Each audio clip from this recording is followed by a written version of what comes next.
Hi, in this video I'm going to show you how you can fix unexpected error when confirming purchases on Sweatcoin app. If this video helps, please like and subscribe to this channel. Alright, so if you're trying to make any purchase or payment for any item or service online using your Sweatcoin wallet, but you are getting this error, then there are quite a number of steps you can take to fix this. In the first method, you want to ensure that you are not connected to any VPN, as this might be causing the issue. If that's not the case, you also need to ensure that your payment details are correct and also that you have enough coins in your wallet before you can complete this purchase. However, should this not be the case, then you'll need to troubleshoot your Sweatcoin app. To do that, go to your phone and look for settings. Then from settings, look for apps.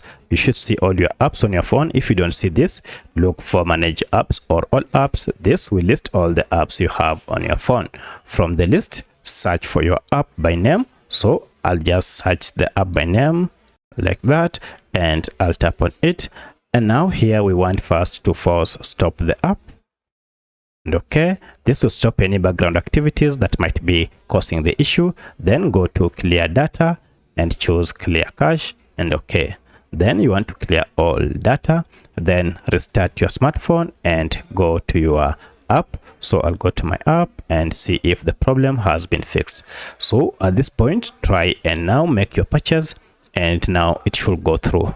But should this not work, then you want to check if there is any update for Sweatcoin app from Google Play Store or App Store. Because I'm on Android, I'll go to Play Store and then search for my app and check if you have an update here.